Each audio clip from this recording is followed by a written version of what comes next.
Welcome back. We are back into what I believe to be session 3 of our Ironsworn campaign, the Enclosure. Let's just jump back into it. So I left a little note for myself for when I get back, since this is a new sit down for me. I wanted to get these done in like 3-hour segments, but I'm finding that the hour is actually really chill just to do over the weekend.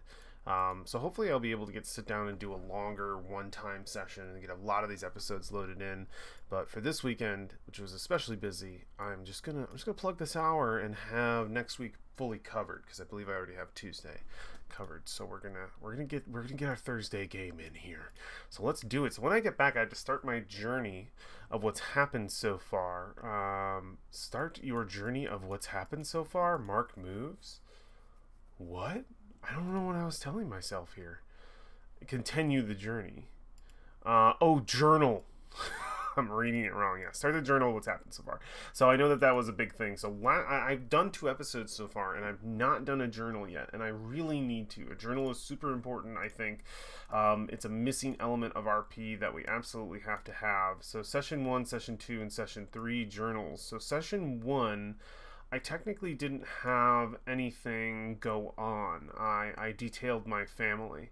And session 1 is kind of a crapshoot. So I feel like session 2 journal is where we're actually going to... We actually started making moves. So this is where we're going to probably write things down. So I do have my moves recorded here in my chat. So I believe my moves so far have been...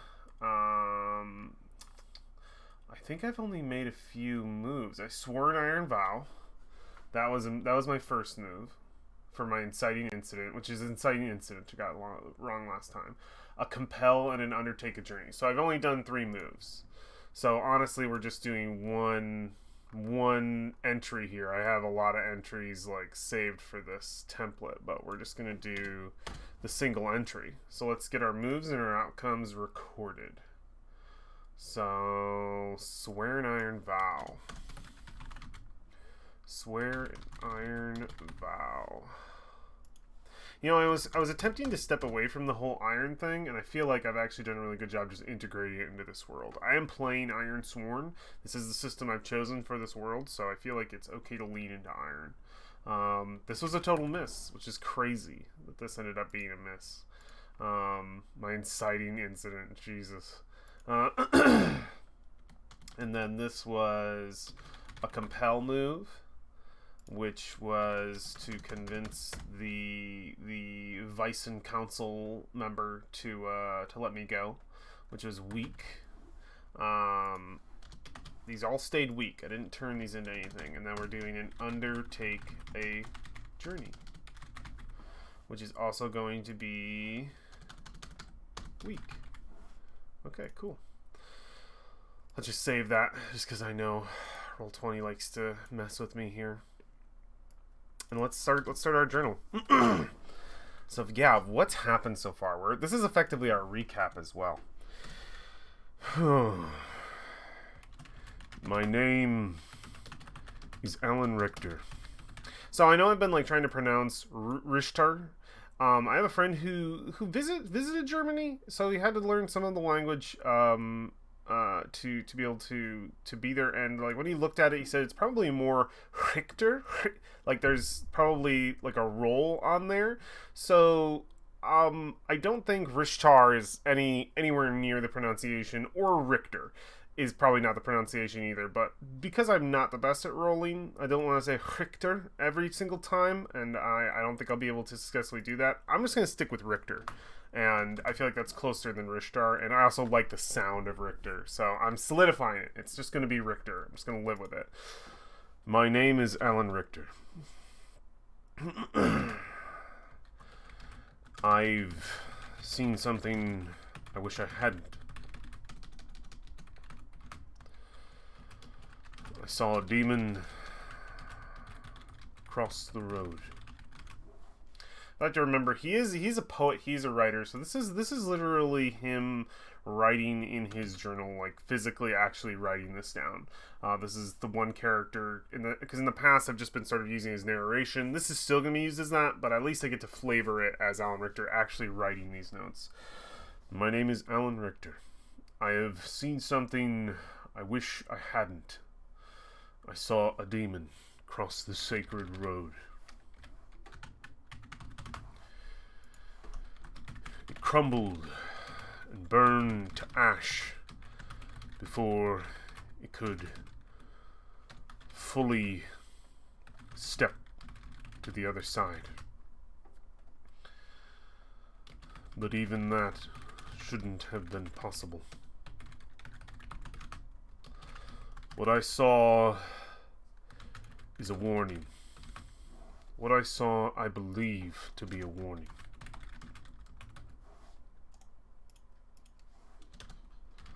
The road is failing. I must inform the stewards. I must get the people to believe me. If only I had the influence, the evidence, something more. My account alone will not be enough.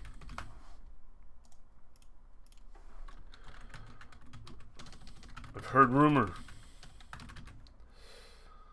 of a scroll of truth being uncovered in the swamps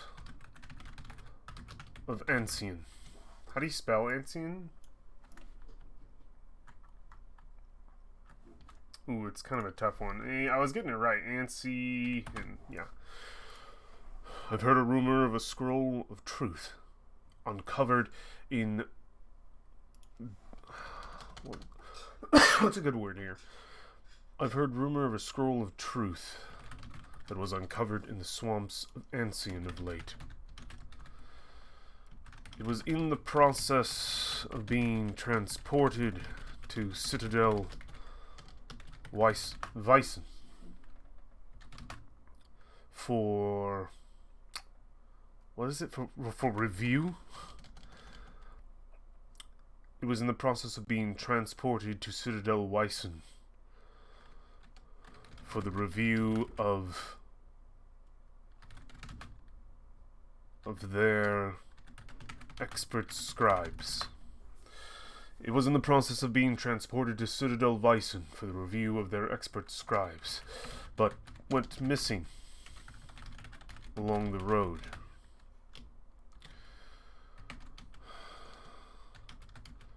There is concern to if this scroll was even truly what the finders had claimed. There is concern to if the scroll is even truly what the finder had claimed, that its missing nature could be considered convenient.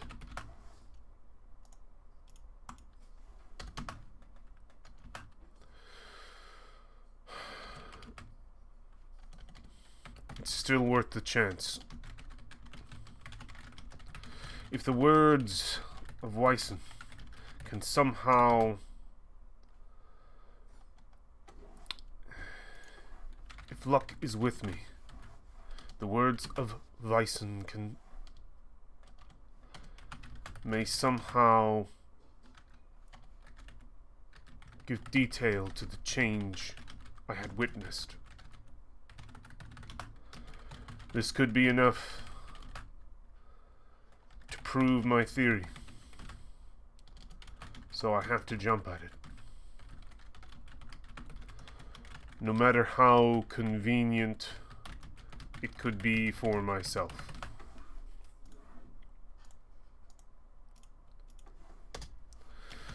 Before I could leave, though, my informant on the scroll's status, existence, My informant on the scroll's existence cut me off at my exit. What's his name again? Let's see. Campaign guide. No. The world. Yeah, here we go. We're technically Shattered Wastes, but settlements. No. Locale. No. Dramatis persona. Here we go. Aaron of Wyson. The leading council member. Wait. A member of Richter's. Aaron of Wyson, a member of Richter's council. Before I could leave, though, my informant on the scroll's existence cut me off at my exit. Aaron of Wyson, a member of the Richter's council. I won't say, yeah. A man whose intents I do not trust. Suspects the worst of me. Clever as he is, he's right to do so. I had fooled him into believing I cared not for his interest in the scroll, and was far too busy with other matters to attend his request to retrieve it. Gotta spell all my words right.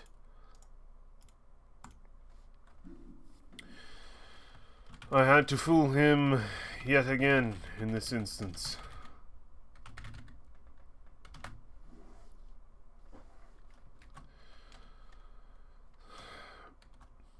He knew I was heading in the direction of the scroll, so I fabricated a reason for heading there.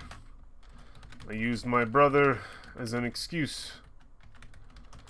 I will have to apologize to him later, if it ever were to come back to haunt him. Yeah, I can imagine Aaron, like, double-checking on that or something. And I'm gonna have to, like, help my brother double down on my lie or something, or ask my brother to double down on my lie. I don't know if I have a bond with my brother. I've already used all three, so I'd have to make a new one, according to the game. Alright. I was able to get past the questioning of the council member, and finally to the road, which I think I dread just as much, if not more.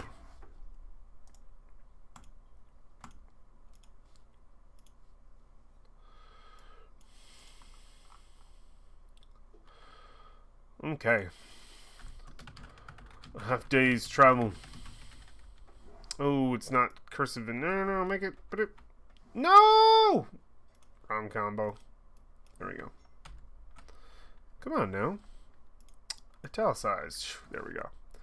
A half day's travel took me to the Deep Road Valley. A place I've traversed many times before, but never in the dark of night. But never... a place I've traversed many times before, but never when the sun was not at its highest. To do so would be dooming myself to be lost in its caverns, its twisting caverns. So I waited, took my time, and as the sun reached its peak, I took back to the road.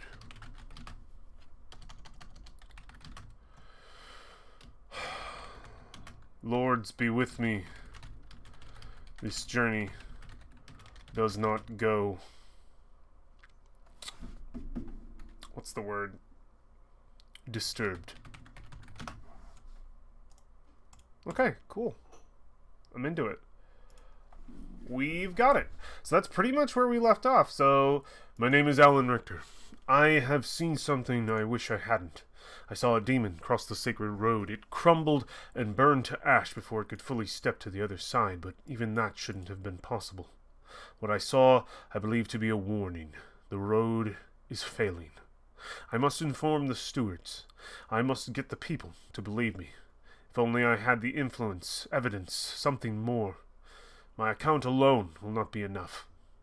I've heard rumor of a scroll of truth that was uncovered in the swamps of Ancien of late. It was in the process of being transported to Citadel Vyson for review by their expert scribes, but it went missing along the road. There is concern if this scroll was even truly what the finder had claimed, that its missing nature could be considered convenient. It's still worth the chance. If luck is with me, the words of Vyson may somehow give detail to the change I had witnessed. This could be enough to prove my theory, so I have to jump at it, no matter how convenient it could be for myself. I think I'm phrasing that no matter how convenient. It's a hope and a prayer kind of thing. Like, these chances are low for this thing to actually help. Okay. Before I could leave, though, my informant on the scroll's existence cut me off at my exit. Aaron of Vyson, a member of the Richter's Council, a man whose intents I do not trust, suspects me of the worst. Clever as he is right to do so. I had fooled him into believing I cared not for his interest in the scroll, that I was far too busy with other matters to attend his request to retrieve it. I had to fool him yet again, in this instance. He knew I was heading in the direction of the scroll, so I fabricated a reason for making my way to Citadel Liestung. I used my brother, who has a home and employment there, as an excuse. I will have to apologize to him later if ever it were to come back to haunt him. I was able to get past the questioning of the council member and finally to the road, which I think I dread just as much, if not more. A half-day's travel took me to the Deep Road Valley, a place I have traversed many times before, but never when the sun was not at its highest. To do so would be dooming myself to be lost in its twisting caverns. So I waited, took my time, and as the sun reached its peak, I took back to the road. The illuminated road, rather. Lords be with me. This journey does not go undisturbed. Okay. We are good to go. Let's get back into it. So, the last move that we made was we had reached the Deep Road Valley, our first milestone. So, we're just going to make our way through the Deep Road Valley and hopefully beyond to a new milestone. Hopefully we'll just have 3 nice little milestone markers on the way here and get to Liestung without any problems. I can only hope and pray that is how it goes. So let's give that a shot. All right, yeah, we're already 3 ticks in. So let's do it. We are going to undertake a journey. So we see him step down those sort of cold steps, one foot at a time, each one making a sound that sort of echoes off of walls we can't see in the distant darkness, because if you remember the way this cavern is detailed from how I had it before, locale, the Deep Road Valley, it's mystical, unnatural darkness, avoided often by caravanners. They'd rather brave the wilds around it. Plenty of suspicion around this part of the passage. It goes deeper into the earth than any other part of the sacred road, and so the darkness there feels oppressive. There's been no evidence of beasts or horrors within, but it unsettles people to the bone. There are rumors of folk getting lost down there, but no real proof of that ever happening. Snow trickles down here and plays on the little bit of light that peeks through the ceiling, and folks think that they're seeing ghosts. The sun needs to be at its highest to reveal the road and path before you. So it's literally a crack in the earth. and you have to follow this road. So we see him make those steps down into the darkness, and from our point of view at the top of the stairs, he disappears. And the next scene that we see him stepping across this sort of illuminated road in the darkness. It's a very almost surreal look of this curved sort of line of light. And I think it's like faded in some parts. It's not like a perfect like line of illumination because of the way the sun moves. And you can see he's moving at pace. He's probably not fully sprinting, but like between that and like a mall walk. Like he is moving quickly. Each of his steps echo out, and you can sort of hear his breath, and there's a silence down here as he needs to get through this as soon as possible. As we can see even now, as the sun is only at the peak enough to be able to illuminate this part of the road for just God, not even that long. It's probably like a 30-minute if anything, like window to be able to traverse this path. So it is dangerous, and I don't think it's rumors of people getting lost. I think that people probably just get lost in here. But if you I'm imagining that if you're down here, something that Alan knows, that if he loses that light, he definitely hasn't memorized the path enough to be able to make his way out. If he loses the light, he has to camp down here in the darkness. So I think that's gonna probably be, if we fail, that might be the situation. Is time. We're losing time. If he can make it through here, he can probably make it to Liestung in a day on foot if he's fast. Though it is an incredible amount of miles. So I think honestly, he's probably more like trying to get it done in 2 days. I keep on having to pull back the Deep Road Valley because I'm like, I don't know if that's going to be a distance he could have walked. Yeah, because he doesn't have a excuse me, he doesn't have a horse. So let's do it. We're using wits. I don't have any assets that really aid me in journey, so let's do it. I can get it. So something really interesting is you can get a horse, but not a horse asset. The assets, and I'm rereading in Ironsworn, and this is an interesting concept that I feel like I forget. The assets don't mean you have the thing. The assets mean you're just either skilled with the thing, or you can use that thing, or that thing is augmented to be. It's special when it means something mechanically when it's with you. So you can have a horse, or an iron sword, or an iron axe, or whatever. It doesn't matter. You can have those things, and like contextually, like it works in the adventure. So I can have a horse and say, because I have a horse, I can make this journey from one citadel to another in a day. Do I have the horse asset per se that's actually helping me on that journey? No, but theme wise, I can make it there in a day. A lot of extra things are just going to change, rather than mechanics, are going to change cosmetics, and how fast I can make it to one place or another. Time is a cosmetic in this situation. So it's an interesting thing. So I could still just get a horse and make it so that theme wise I can believe myself that this would be a day's journey, but it's going to be at least a 2 days journey. It's about to be a 3 days journey if this doesn't go well. So let's see.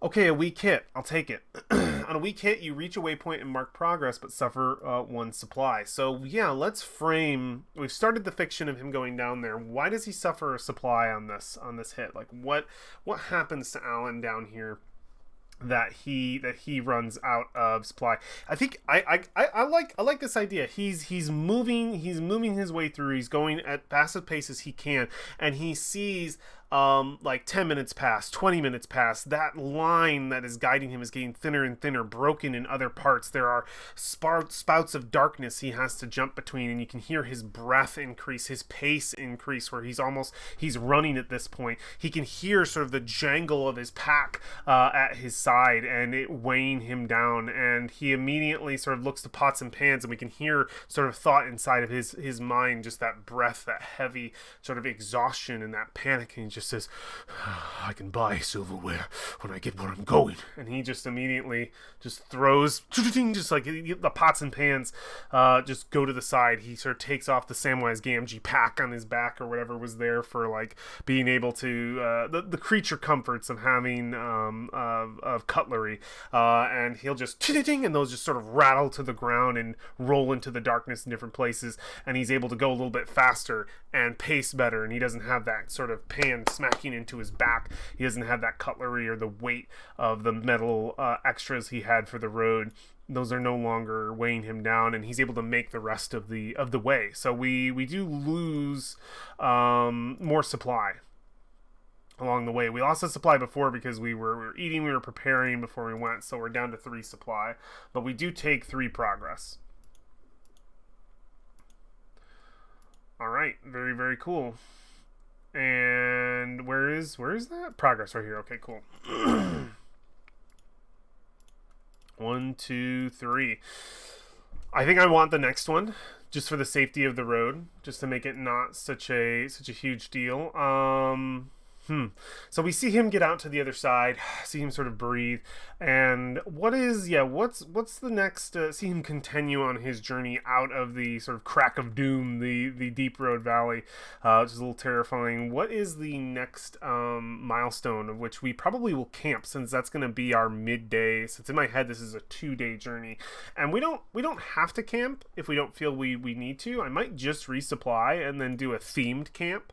Again, the moves work in a similar way. Like, you can still do the thing and not, like, I can make camp, quote unquote, but not do the make the camp move if I feel like that's not a thing I need to do. So if I don't want to make the move, I don't have to, but in story I can be camping, and in story he will, because this is at the very least a 2-day journey in my head on foot. 3 if you get deterred. So let's get our next milestone here. I don't know if I need to do a site or not. I think we can just do. I just need something a little less. Not everything on this road needs to be treacherous. The deep road valley was already treacherous. Let's try and hopefully get something. I'm kind of gonna go with the theme that this is not going to be the most treacherous place. It's not going to be. That this next milestone is just going to be a site versus anything. So let's see what we can get. Let's do a location and see if this works. A ravine? Didn't I already have a ravine?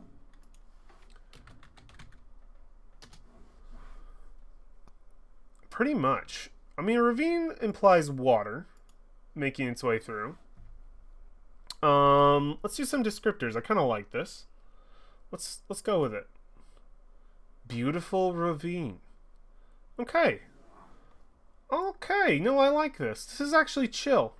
I don't think I mean we'll mark it down. Is there a name for this place maybe? Highford? I don't think that.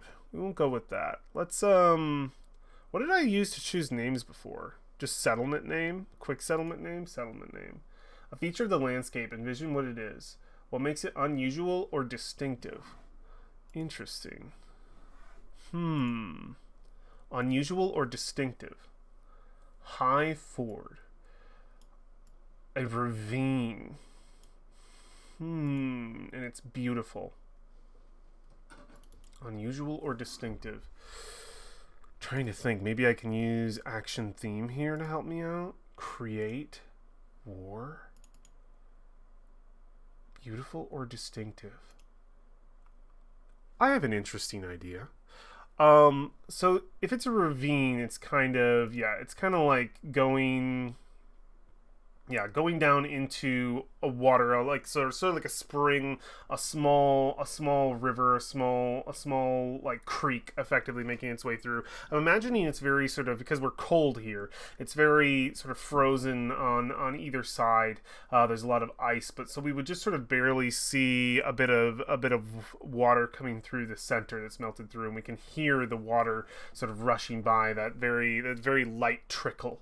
And these sort of rock faces on either side of it, and it doesn't go nearly as deep as Deep Road Valley. And I think I'm gonna call it Giant's Ford. I like the idea of this place, Giant's Ford, and it's called that because, and this is interesting. So create and war. I think on those rocks, because we already established before that there was sort of a war with Citadel Richter versus the Giants. They threw huge stones and actually managed to damage a citadel. The only known damage to a citadel to exist is the damage in Richter's eastern pillar fortifications. And I think there's just some evidence of giant giant activity at some point or another, maybe like ancient, maybe before the enclosure. Like this was their land kind of thing. Back when this was an empire, like this could have been wild land that belonged to the giants. But on those stones sort of stacked up on either side, I think there's like carvings or paintings, some long lasting art form that has clung to these stones that show a great battle, I think, between just a lost ancient battle. We don't know the details of it, between perhaps giant clans that once ruled over this section of land. Whether that predates the empire that was here before, definitely predating the enclosure, perhaps, but some sort of like beautiful illustrations. And I think with the way that the water flows here, like at night when the moon is shining above, there's almost sort of a reflective, very Gandalf and the Fellowship at the Moria gates situation going on, where we can sort of see those illustrations reflecting off the stone, and it's quite beautiful. They sort of dance, and we can sort of see the rippling from the water below in the ravine sort of illuminate and light up these illustrations. So he's sort of just chilling near these old cave paintings, effectively, of giants. I love this idea. So let's find an icon for it. I just need like a river or something.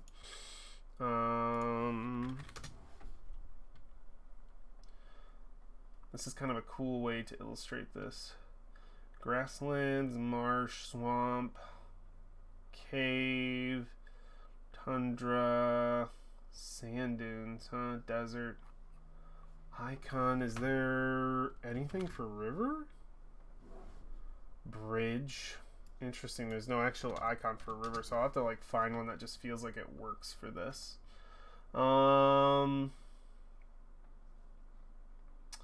No, not that. Honestly, just something really simple.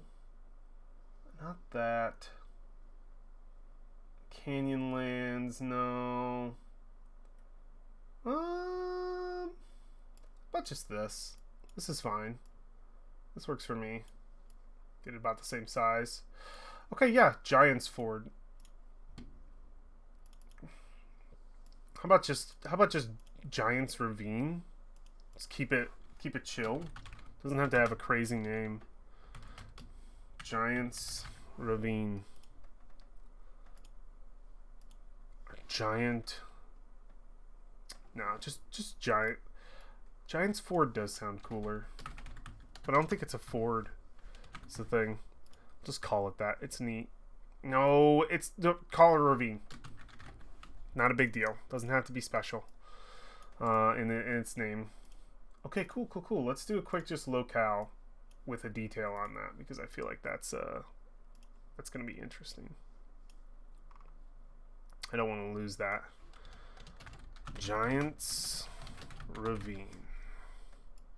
In our descriptors, we're going to do, it is a beautiful, it's just beautiful, create, and war. And I think what we will, we'll just go on to describe pretty much what we had. A small creek. The water is just barely visible through a crack in the ice on either side. The stone walls piled on either bank have illustrations of a giant, have ancient giant illustrations, cave paintings of a war waged between giant clans in the distant past.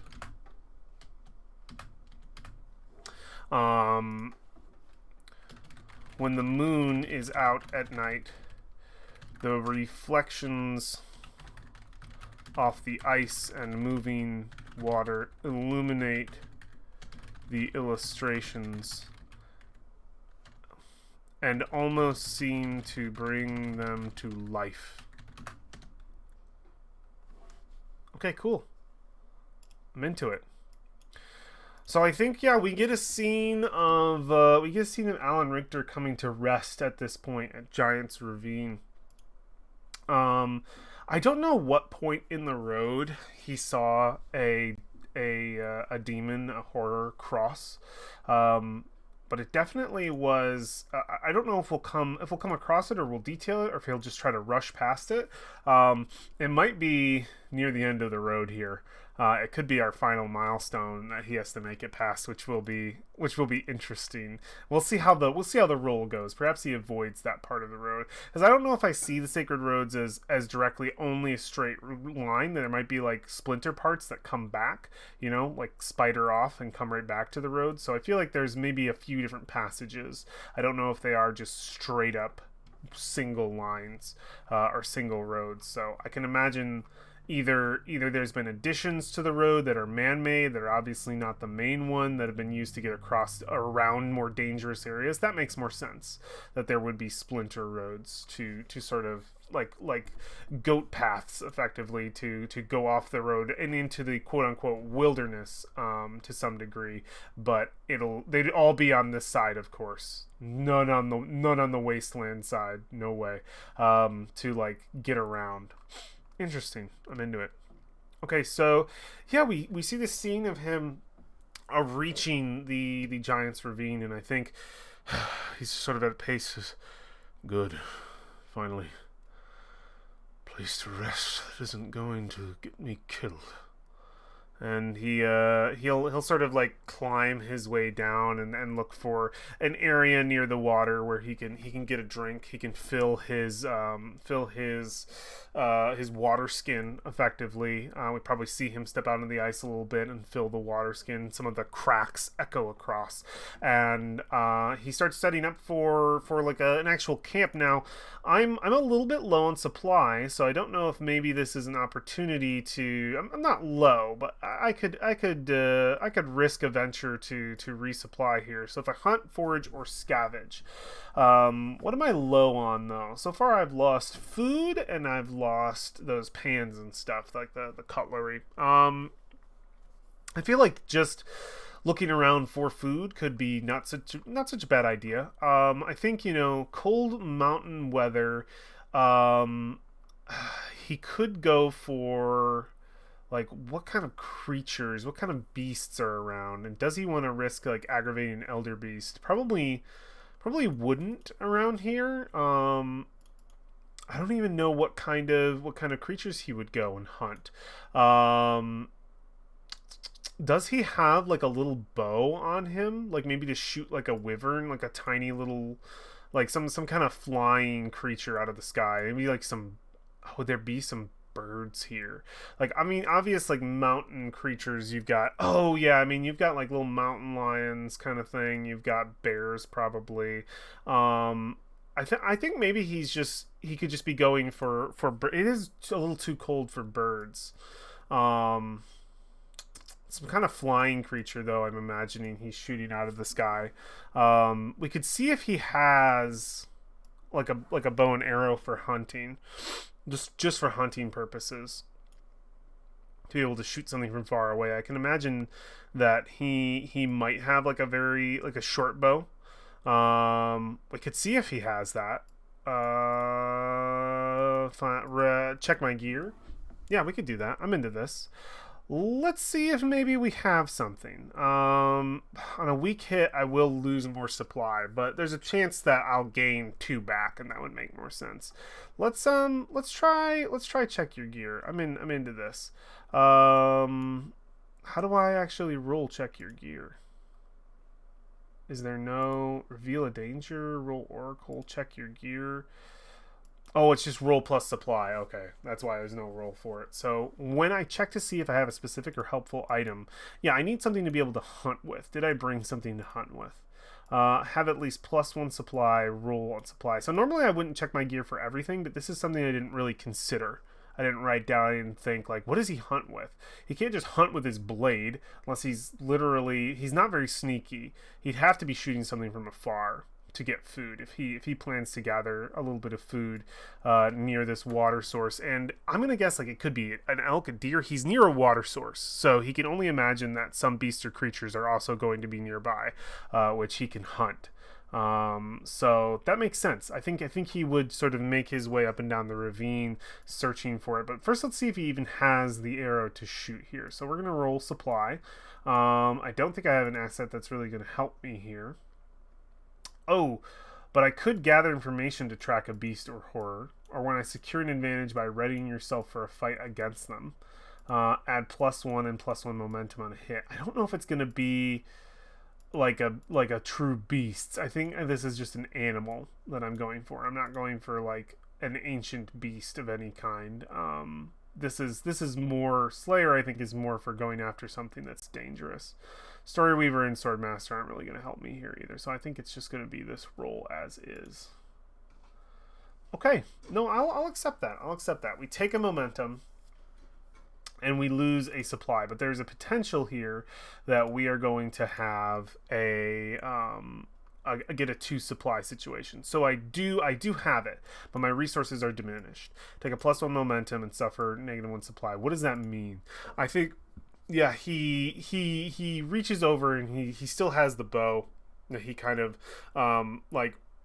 I think he has to like restring it. It like isn't even really ready. It's only for hunting. So we see him sort of pulling back the string, and he reaches to look in for arrows, and he sort of pulls stuff to the side, and he notices some of the damage from before when he had to sort of let go of those pots and pans, that it's worse off than he thought. It actually looks as though like the arrows that he had packed up, the bundles, 2 of those bundles are gone. He only has 1 left, and he just sort of turns over and he says, damn it, must have had them tied in with the cutlery. Why did I lose the pans? Seems as though I lost more than that. And he sort of unravels, and he has like 3 arrows. I have to make these count. I thought I had 9. And he just frustrated that he lost more resources than he thought when he was relieving himself of the weight on the Deep Road Valley. And yeah, I think he didn't have an actual quiver. He just had these arrows sort of tied together, like bundled, wrapped with sort of string and cloth. And 2 of those bundles are gone. He only has 3 shots, so he's got to make them count. So I have what I need here, and I think we're going to search. We're going to aim for a resupply here. So we're rolling plus wits.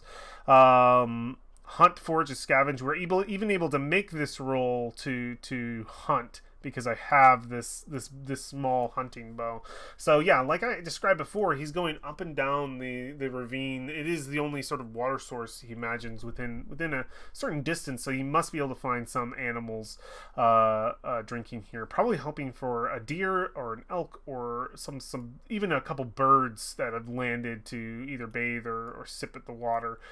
He is willing to hope. So we're going for a wits roll. And we're going to send that through. There's no modifier that I can apply to this situation, so let's just see how it goes. A weak hit. Okay. Take up to 2 supply, but suffer -1 momentum for each. You know, that makes sense. So the gain of momentum before, when we had the right item, I think, was just that item itself giving us the momentum, the thing that we needed, and the arrows that we needed to fire, sort of pushing us forward. And we expend all 3. I think we lose all of the arrows that we have. The momentum that we get sort of knocked back, I think, is a representation of us expending all of what we had in the moment to gather food. So we see him. He probably does get a couple of birds, but he manages to get probably a fairly young deer or elk of some kind who makes its way up here. Probably not an elk. Probably more of a young deer just departed from its family, and he's able to, a small deer, more or less what I'm saying. He's able to collect that and get back up in supply. So we lost some momentum, but gained some supply, which is we're going to need for the road ahead. He probably brings that back to camp. We see him cook it up. I'm not going to make the main camp move, but I think in illustration we are seeing him sleep. We are seeing him take to the night. And let's bust out. So we're in session 3. Let's bust out some of these moves that our boy has made here. So just starting off, we have a undertake a journey, a roll plus supply, and a resupply. So we already have 3. It's perfect. Let's write it out. So undertake a journey, and we're just weak hitting it today. All weak hits. I'm into it. I'm fine with it. Yeah, technically I had no situation where I could have canceled the dice effectively. So we'll do, yep, weak. And we did a resupply, which was also weak.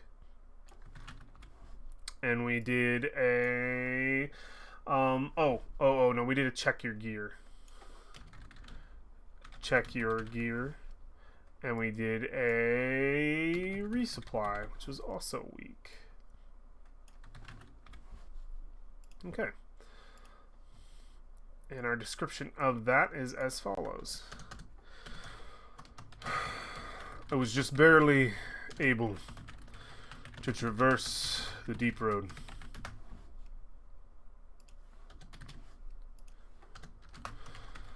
My load was weighing me down, so I let the pots and pans behind.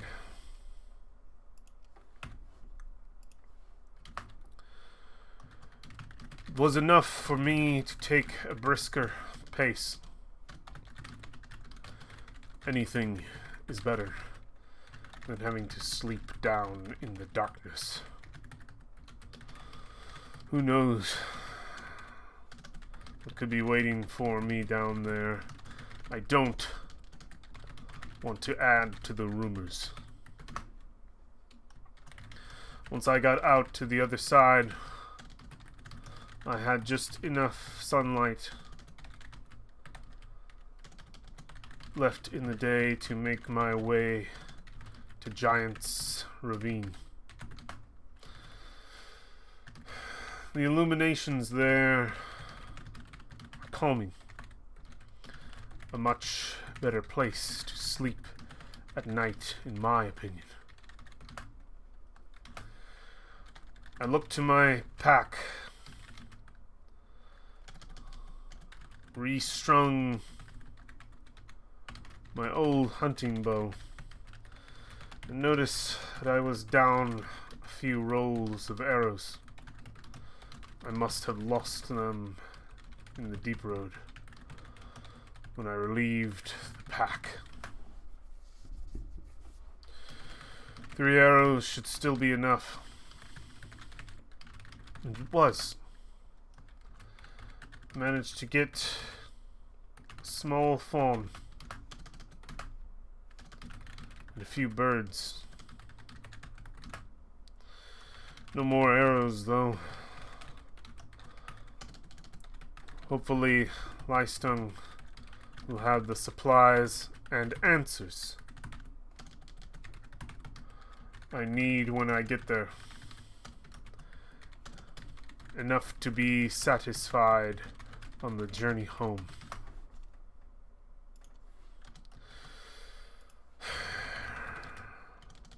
Who would he... Yeah. Lieben be willing. I will be home soon. I think he would pray to Lieben for safe travels there. I don't know. Is there a lord that would adhere themselves to safe travel? I think Lieben would be safe travel. It makes sense. He's kind of like house and home and getting to where you're going. It makes sense. Like being back at the hearth, back at the home. I think safe travel falling under Lieben's rule would make sense to me. Yeah. I eat heartily. and give thanks to the lords.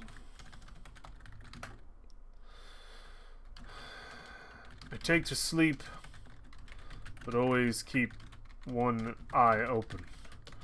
Rest never truly comes to those who traverse the sacred road. Yeah, he would sleep in bouts.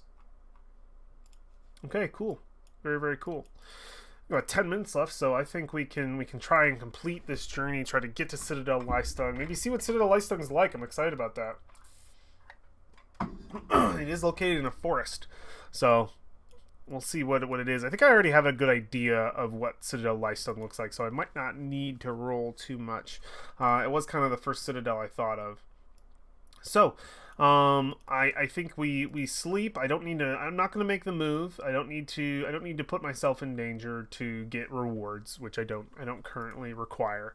So, I think we sleep, we wake the next morning, and we hit the road, for what will most likely be our final milestone that we pass through, because I'm probably not going to roll past 9 here. We're just going to keep it safe.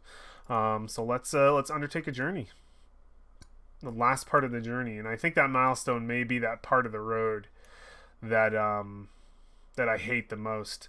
So yeah, let's figure out what it is. We'll see. Depending upon this roll, it could be the part of the road where I saw the demon cross, or I'm not sure. We'll see. No buff, no bonus. Fuck, of course it is. On a miss, you are waylaid by a perilous event. Pay the price. Oh, fuck. So, a perilous event. Where is pay the price? It's fate move. Pay the price. So you make the most obvious negative outcome happen. On this road, on the road, the most obvious negative outcome I've already thought of is him coming across that part of the road that he sort of fears the most, the part that he feels is weakened. Though it wouldn't physically show it, even. I don't think, but the part of the road he remembers well. He remembers the exact path that he took, and the part of the road where the main road where he saw the demon cross. And I think so. Envision 2 negative outcomes. Okay, and then roll on the table below if you have difficulty interpreting the result to fit a current situation, and roll again. I definitely think that, if anything, it's probably going to be just that it is stressful, effectively. So it does say you're waylaid by a perilous event. So I don't know if just him being stressed out by this part of the road is enough to say it's perilous. But I'm not sure what its level of danger is here. If it is just him crossing the road here and not stressing him out of just the PTSD of remembering that terrible moment, or does he see another demon crossing the road here? Like, how terrible that would be. Like, that's the worst case scenario. If he's going across here and he sees another, or he even sees one in the distance waiting. Like, that would be terrifying in itself. Having to engage with a demon here, like in a fight directly, I feel like is obviously the worst thing that could happen possible. But it could be too dramatic. It could be too not even too convenient, but too dramatic for the story. For it's like, I saw a demon cross here. I come back this way. Another demon is here, ready to kick my ass. Like, it's a little too convenient to the drama of the story. Maybe too over dramatic, I wonder. But I kind of want to. I think that it's still possible. So I kind of want to ask the Oracle the severity of this situation. Is it just that he? I think it's 3 spectrums. Either he's just stressed out by having to go back here and relive this space and sort of be freaked out in this area and move through. Is he stressed out literally by the fact that he can see a demon in the distance, pass into the wasteland that seems almost as though it's waiting, that it knows that this part of the road is crossable, and that in itself terrifies him, knowing like, shit, this thing this thing, there's going to be more. This is going to be a persistent problem. How many more are going to try to cross here? Will they be able to just weaken the road by their presence? Like, what does that mean? That's terrifying in itself. Or is it absolutely the worst situation where another one is in the midst of crossing the road and getting further than the last he saw? So I need to know the severity of it. So where is the actual ask the oracle? So it's right here. It's in a fate zone. So because this is it is a troublesome. What are all the things that happen again in Undertake a Journey? You are waylaid by a perilous event. Pay the price. Yeah. I'm gonna ask the oracle. I'm gonna ask the oracle first. Is a demon actually crossing the road here?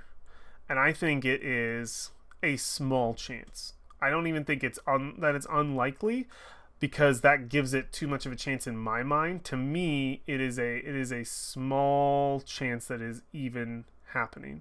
That it even has just the like it would just be crazy. So it's a very small chance. I'm gonna ask the oracle, does he come across a second demon crossing the road here? No. So that moves on to my second question for the oracle. Is it that he is just stressed out, or does Alan Richter see something? So I guess my question is, does he see something? Does he see a demon waiting at this crossing? Is that what stresses him out? And if this says no, then it is just the lesser of the three. It is just the remembering of the moment. So asking the oracle, is there a presence of something here that Alan is terrified of? No. Okay, so it's not extreme. It's not what we thought it was. It is not overly dramatic, but it still is dramatic. It's still something that's happening. So we get to the road, and I think there's that pause where we see it. And what is this place? Yeah, what does this look like? Like, what is this crossing that he saw? Like, what is the milestone itself of this part of the area that we know? Just something subtle, so we know this point. This is adventure moves. We need to go to oracles. So let's just see what this is. A glade. Oh god. A glade location. A glade. What is a glade? Okay, so a glade is like an opening, effectively. Oh, this is interesting. Okay, cool. So it is just like an opening. Very interesting. Can I just get one descriptor? Completely exposed. Oh fuck. I love that it is just an exposed and open area. So a lot of times when you're traversing these roads, there's like brush on either side, or rock or stone or mountain, or you're not sure, and it's you can't quite see the wasteland. But in this opening, and it makes perfect sense because he would have seen it happen, in this opening, this sort of last stretch into the forests of the hinterlands in toward Liestung, before you can get to the forest, which you can see in the distance.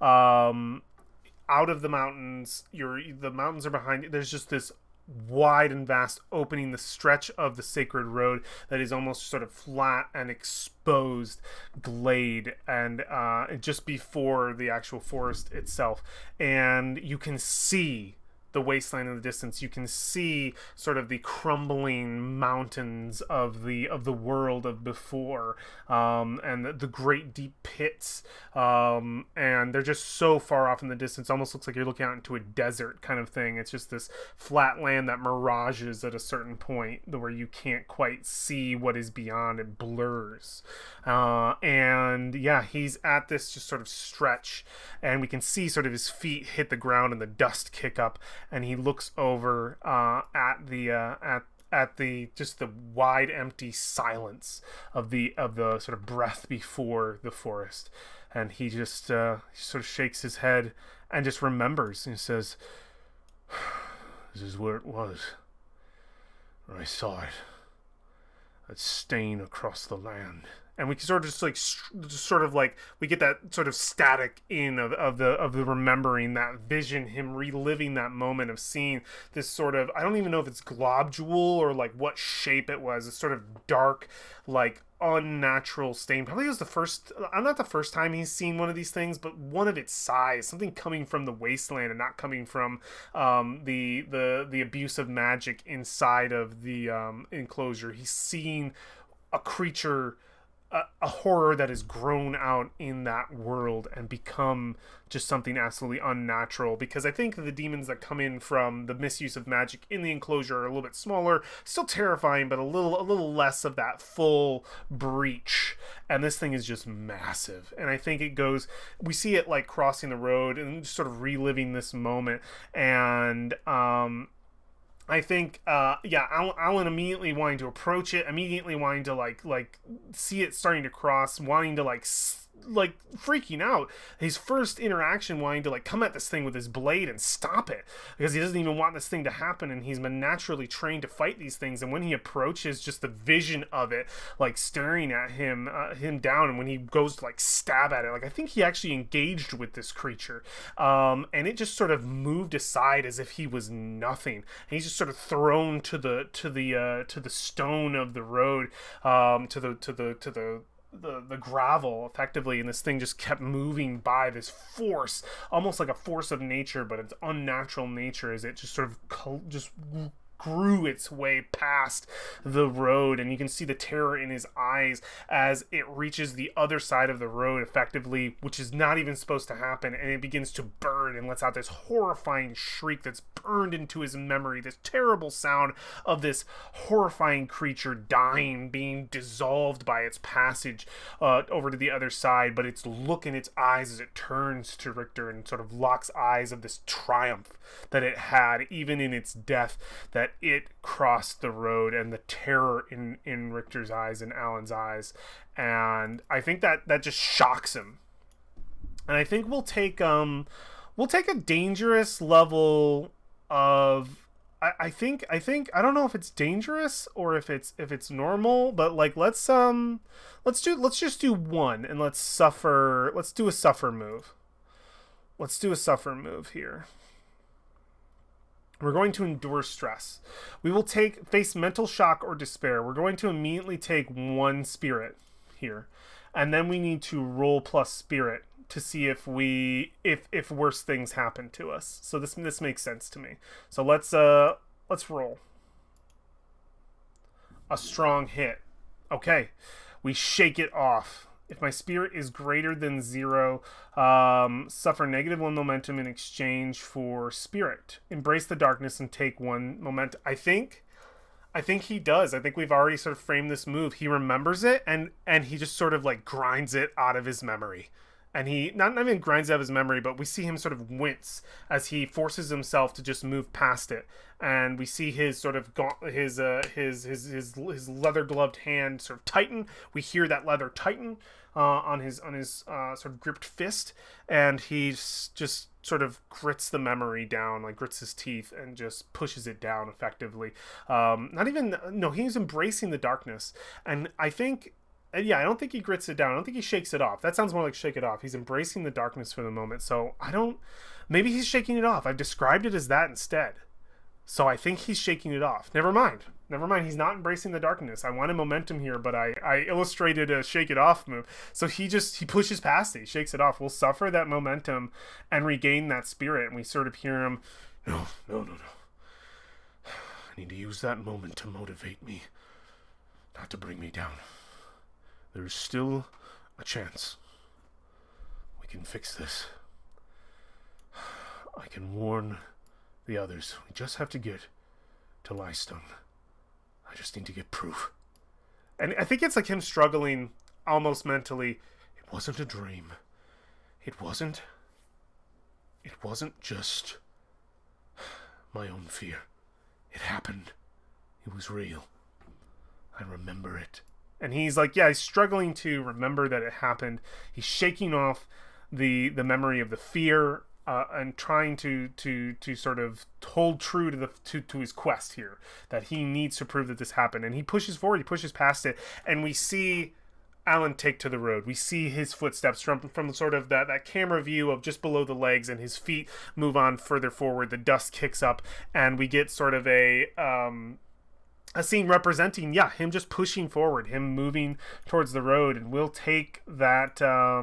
We'll have to roll again for the last part of the journey, since we missed here and suffered for it. And we will see, I think, since we've reached that hour mark, what happens when we get back, if we can complete this journey, if we can make that roll to finish off, or maybe we just go for the finisher with 6 and see how it works. We'll see how it goes here. So I think the last bit that we can put here is so let's just illustrate that before we close.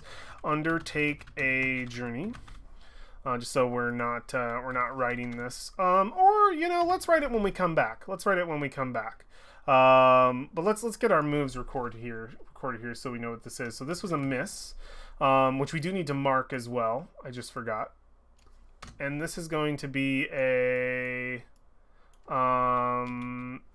endure stress, which is strong. We came out on top in this one. So we didn't actually fully suffer here. If you are so in exchange for +1 space. So we did it correctly. All right, cool. So let's cut the rest of these, because we're going to use this as a recap opportunity for the next one, for me to write the journal at the beginning of the next one to help me out, because I'm only going to do this one session today. And we'll call it recap. Boop, boop. And we'll know to sort of recap the events at the Demon Crossing.